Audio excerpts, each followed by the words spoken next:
ዘምሩ ለአምላክነ ዘምሩ። አምላካችን እግዚአብሔር በእልልታ በሆታ በምስጋና ወደ ሰማይ አረገ፣ ወደ ሰማይ ወጣ፣ ወደ ሰማይ ከፍ ከፍ አለ። ወእግዚእነ በቃርነ ቀርነ መለከት ባለው በምስጋና እግዚአብሔር ወደ ሰማይ ወጣ።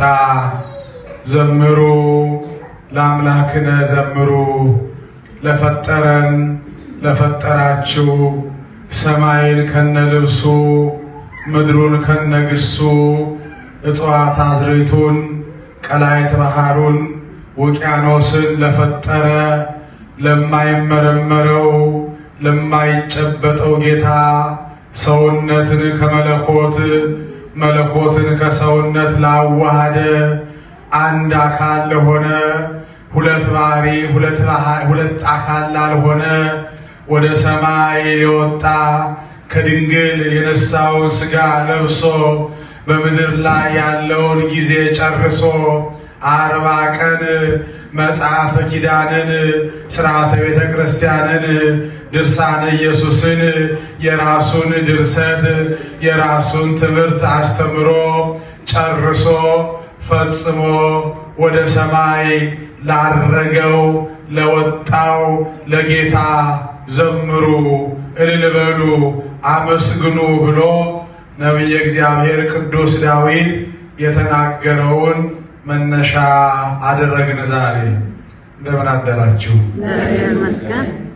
ደህናም አላደራችሁ? እግዚአብሔር ይመስገን። በደንብ በለውኛ ታዲያ እግዚአብሔር ይመስገን። እንደምን አደራችሁ? እግዚአብሔር ይመስገን። እንደምን አደራችሁ? እግዚአብሔር ይመስገን። የአምላካችን እግዚአብሔር ስሙ የተመሰገነ ይሁን። አሜን። ዛሬ ጌታችን መድኃኒታችን ኢየሱስ ክርስቶስ 40ኛ ቀኑ ሐሙስ 41 ዓርብ 42 ቅዳሜ 43ኛው ዛሬ ይሆናልና እንኳን ለጌታ ለኢየሱስ ክርስቶስ የዕርገት በዓል በሰላም አደረሰን አደረሳችሁ። አሜን። እነሆ ወርሃ ትንሣኤ ዘመነ ፍስሐ ሊገባደድ 10 ቀን ቀረው። በዚህ 10 ቀን ደግሞ በ50ኛው ቀን ለሐዋርያት መንፈስ ቅዱስ የሚወርድበት ተብሎ የሚነገርበት ነው። እሱ ይቆየን። ነገር ግን አሁን ዕርገት በሚለው ነገር እንደው ሰባሉም ትንሽ ለመናገር ያለው ጌታችን ኢየሱስ ክርስቶስ ከሙታን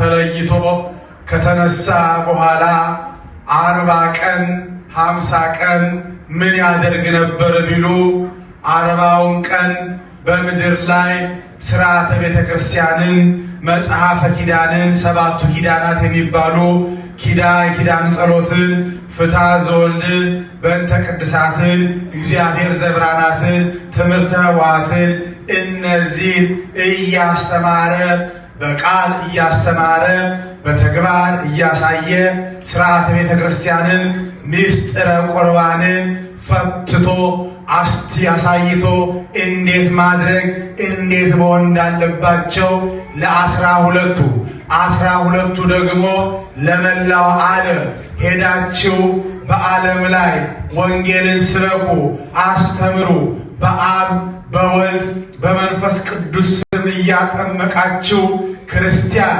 ሲበልጥም ደግሞ ደቀ መዛሙርቴ አድርጓቸው ብሎ አምላካዊ ጌታዊ ስልጣን ሲሰጣቸው ነበርና እነሱን መጽሐፈ ኪዳንን ሲያስተምር ሥርዓት እንዳይፋለስ ሕግ እንዳይጠፋ እያንዳንዱ በሕግ በሥርዓት በቀኖናዊ ሥርዓት እንዲመራ ሆኖ የመጀመሪያውን ጉባኤ አንጾኪያ በምትባል ቦታ ላይ በማርቆስ እናት ዮሐንስም ይለዋል ተገናኝተው ለ12ቱ ሐዋርያት ተሰባስበው ምስጢረ ቤተ ክርስቲያንን ሥርዓተ ቤተ ክርስቲያንን ምስጢረ ቁርባንን አሳይቶ ከዛ በኋላ ለሚነሱት አበው ሊቃነ ጳጳሳት ከዛ በኋላ ለሚሰባሰቡት ምእመናን ምክንያት አብነት ምሳሌ ይሆን ዘንድ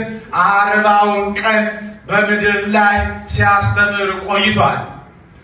እንደ በፊቱ ከተለያየ አህጉር የሚመጡ ተአምር አይተው የእጁ ከእጁ የሚተፋፈረው ፍርፋሪ አይተው የቃሉን ትምህርት ሰምተው የእጁን ተአምር አይተው ሳይሆን ለአንድም ለሁለትም ለሚገኙት ደቀ መዛሙርቱ ይህንን አልጫውን ዓለም በጨው ወንጌልነት ያጣፍጡልኛል ብሎ ላመነባቸው ይህንን ጨለማውን ዓለም በወንጌል ብርሃንነት ብርሃን ያደርጉልኛል ብሎ ላመነባቸው ለደቀ መዛሙርቱ ሳይሰስት ሳያጎድል ሳይጨምር ሳይቀንስ አመሳጥሮ ይህንን 40ውን ቀን ያስተምራቸው ነበረ። ይህን ሲነግራቸው በአንቃይደው ልቦና በተሰበረ ልብ በደስ በሚል ስርዓት ይከታተሉት ነበረ።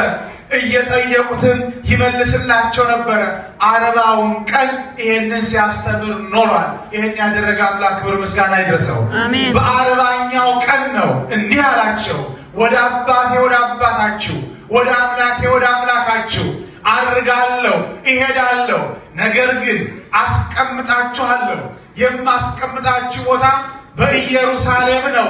እንዳትነቃነቁ፣ ከፍ ብላችሁ እንዳትወጡ፣ ዝቅ ብላችሁ እንዳትወርዱ፣ ኢየሩሳሌም እዛች ተቀመጡ። እኔ አጽናኝ፣ የሚያበረታ፣ የሚያጠነክር፣ ጎበዝ የሚያደርግ፣ በሃይማኖት ደፋር የሚያደርግ፣ ስለ እምነታችሁ እንዳትፈሩ ደፍራችሁ እንድትናገሩ የሚያደርጋችሁን መንፈስ ቅዱስን እሰጣችኋለሁ። እስክልክላችሁ ድረስ ኢየሩሳሌም ተቀመጡ። እናንተ ለዓለም ብርሃን ትሆናላችሁ፣ ወንጌልን ትሸከማላችሁ። እኔ የተቀበልኩትን መከራ አይደለም ከእኔም በላይ መከራ ትቀበላላችሁ እያለ እያጽናና እያስተማራቸው በመሃል ላይ እያሉ ነበረ ኢየሱስ ክርስቶስ ወደ ላይ ከፍ እያለ ወጣ ይላል። አዩት፣ ደስ አላቸው። ቃሉ እውነት ነው። ቃሉ አይጠፋም። የተናገረው ቃል አይነጥፍም። ሰማይ ያልፋል፣ ቃሉ አያልፍም። ምድር ትጠፋለች፣ ቃሉ አያልፍም። ጌታ የተናገረው ከሚጠፋ ሰማይ ቢጠፋ የተናገረው ከሚጠፋ ምድር ብትፈርስ ይሻላልና አርጋለሁ ሲላቸው ተሰብስበው በነበሩበት በመካከል ቆሞ የነበረው ጌታ ወደ ሰማይ ከፍ እያለ ወጣ ይላል። አዩት፣ ተመለከቱት። እነዛ 6ቱን በቀኝ 6ቱን በግራ አድርጎ ዝንቱ ህብስት ዝንቱ ሥጋዬ ውእቱ ለዘበንቲአክሙ ይትፌተት፣ ለእናንተ የሚቆረስ ሥጋዬ ይህ ነው። ዝንቱ ጽዋ ደምዬ ለዘበንቲአክሙ የሚቀዳው የሚፈሰው ደሜ ይህ ነው ያላቸው ደቀ መዛሙርት ዝቅ ብሎ እግራቸውን ያጠበው ጌታ በመቃብር መካከል ቀብረውት ድንጋይ ጭነውት የነበረው ጌታ መቃብሩ ፈንቅሎ የተነሳ ጌታ ወደ ሰማይ ለመውጣት ለሱ ከባድ አይደለም፣ ቀላል ነው። አይሁድ የጫኑትን ድንጋይ በስልጣኑ ያጠፋ፣ አይሁድ የጫኑትን ድንጋይ መቃብር በስልጣኑ የተነቃቀለ ጌታ ወደ ላይ ለማድረግ ለሱ ከባድ አይደለም። ለምን መሰላችሁ? ከሰማይ ወርዷልና። ክብሩ ለሱ ነው፣ ምስጋና ለሱ ይሁን። አሜን። እነዛ ያዩት ያስተማራቸው የነገራቸው ሐዋርያት ትሕትናን ከትሕትና ያሳያቸው ጌታ እግዚአብሔር ኢየሱስ ክርስቶስ ያንን በመካከላቸው ሲያርግ አዩት፣ ደስ አላቸው፣ አመሰገኑ። ንሴብሖ ለእግዚአብሔር እልልታ ምስጋና፣ ሃሌሉያ እግዚአብሔር ሰማይና ምድር ለፈጠረ ምስጋና፣ ሃሌሉያ ወደ ሰማይ ለወጣ ምስጋና ለሱ ከሰማይ መጥቶ ተመልሶ ወደ ሰማይ ለወጣ ለእግዚአብሔር ክብር ምስጋና እያሉ ሊቃውንት ምሳሌ በቅዳሴ ሰለስቱ ምዕት ላይ መሰገኑት። ይሄ ጌታ ወደ ሰማይ አድርጓል። ከሰማይ ወረደ፣ ከድንግል ተወለደ። ያንን ሥጋ ይዞ ወደ ሰማይ ወጣ። ሰማይ ዙፋኑ ምድር እግሩ መርገጫ የሆነ ምን የከበረ ስጋ ነኛ ስጋ ክርስቲያኖች እንዴት ቢያከብረው ነው? እንዴት ቢወደው ነው? እንዴት ቢያፈቅረው ነው? በዕፀ በለስ የጠወለገን ሰውነት በዕፀ መስቀል ተሰቅሎ አድሶ ወደ ሰማይ ይዞ የሚወጣ ጌታ በሰማይ ያሉ መላእክት አሸበሸቡ ይላል። እነ ቅዱስ ሚካኤል ክንፋቸውን ዘረጉ። እልፍ አእላፍ ሊቃነ መላእክቱ ወደ ሰማይ መምጣቱን አውተው ወንፉ ቀርነ ቀርቀር ንፉ ደስ በሚል ቀር መለከት ባለው ቀር እያመስግኑ እምቢልታ ባለው በገና ደርድሩ መሰንቆውን ዘርጉ ዋሽንቱን አምጡ። እግዚአብሔር ወደ ሰማይ ከፍ ብሎ ወጥቷል። የድንግል ሥጋ በምድር ላይ በስብሶ አልቀረም። አምላክ ሰው ሆነ፣ ሰው አምላክ ሆነ። አንድነትን ሳይለይ ከሦስትነት ሳይቀላቀል የእኛ ሥጋ ለብሶ አንድ ባህሪ የሆነ አንድ አካል የሆነ ክርስቶስ የለበሰውን ሥጋ ልብሶ ወደ ሰማይ አድረገ። ተመለከቱት። እየራቀ ሲሄድ እየረቀቀ አለ፣ እየራቀ ሲወጣ ተመለከቱት፣ አመሰገኑት። አምላካቸው ወደ ሰማይ አድርገዋል። እልል ብለው አመሰገኑ። የተመለከቱ ደስ አላቸው። ሞቶ አልቀረም። አይሁድ በክፋት በቃ አፈር ይሆናል፣ ይበሰብሳል፣ አይነሳም፣ ገደልነው፣ አደማነው፣ ሰቀልነው፣ ቀበርነው፣ ድንጋይ ጫንበታሉ። ጌታ እኮ የተጫነውን ድንጋይ ሲያነሳ እኮ ገልጋይ አይፈልግም እኮ። እያንዳንዳችን ላይ የተጫነብን የኃጢአት ድንጋይ አለ። እሱ ያንሳልን። እሱ ካላነሳው መቃብር ውስጥ ያለን በድኖች ነን። እሱ ግን መቃብር ውስጥ ያለን ሕያው ነው። እሱ ግን መቃብር ውስጥ ያለ ሰውነት ከመለኮት ጋር የተዋሃደው ጌታ ነው። እሱ ግን መቃብሩ ውስጥ ያለ ድንጋይ የተጫነው ኢየሱስ ክርስቶስ ነው።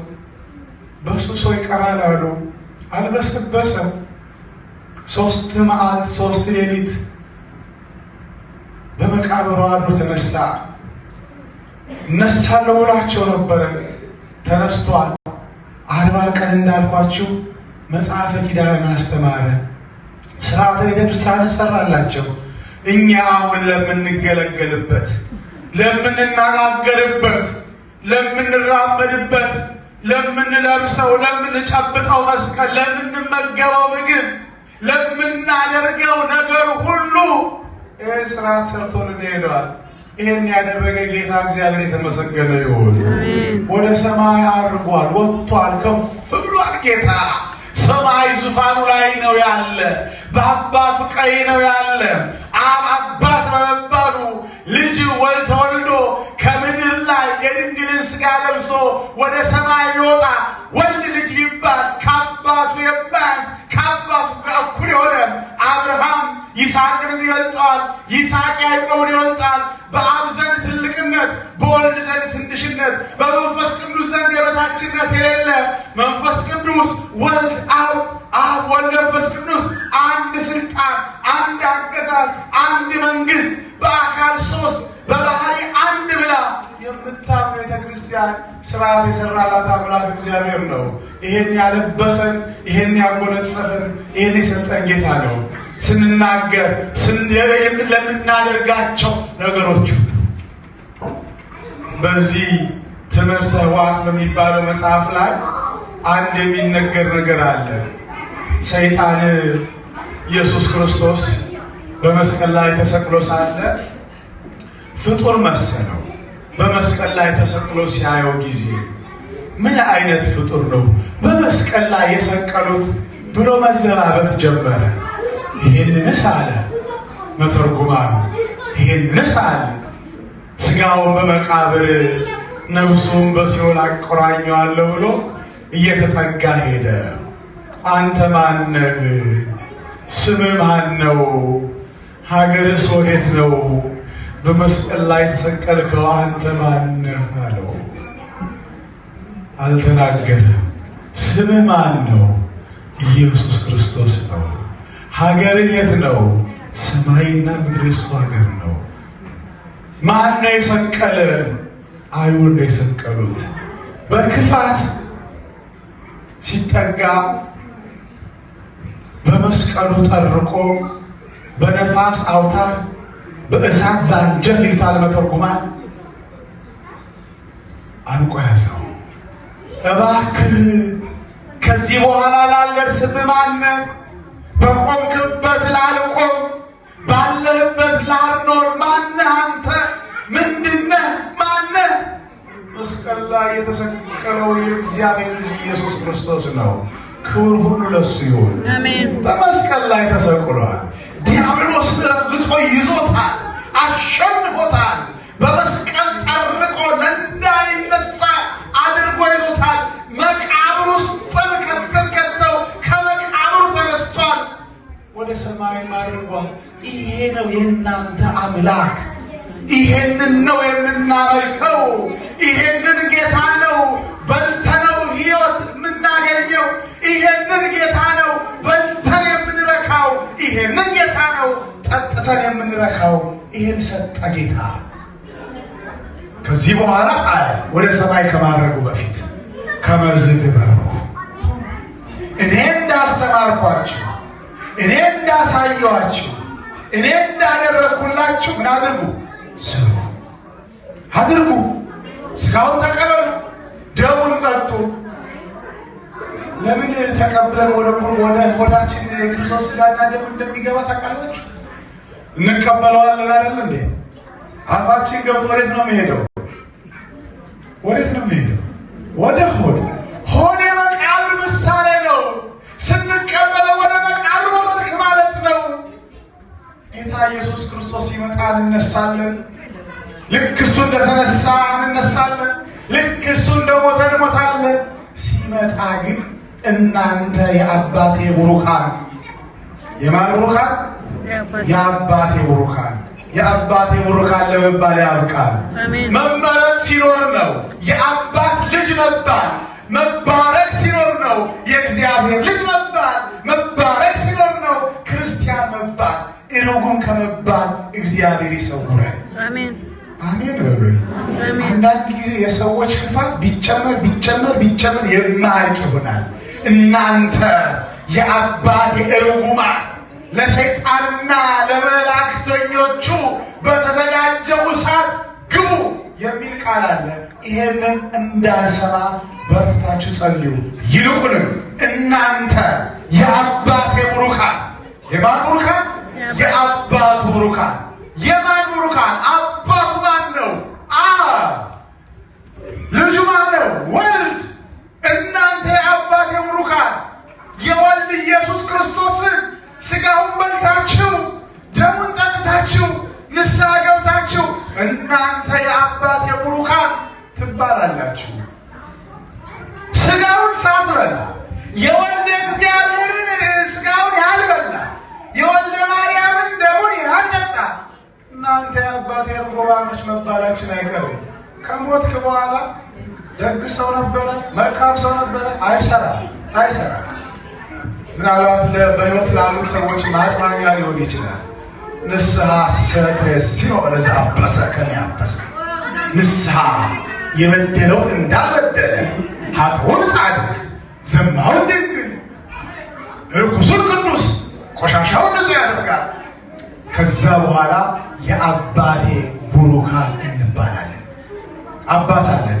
ማን? አባት አለን። ማን? ንገሩኝ። አባት አለን። ማን?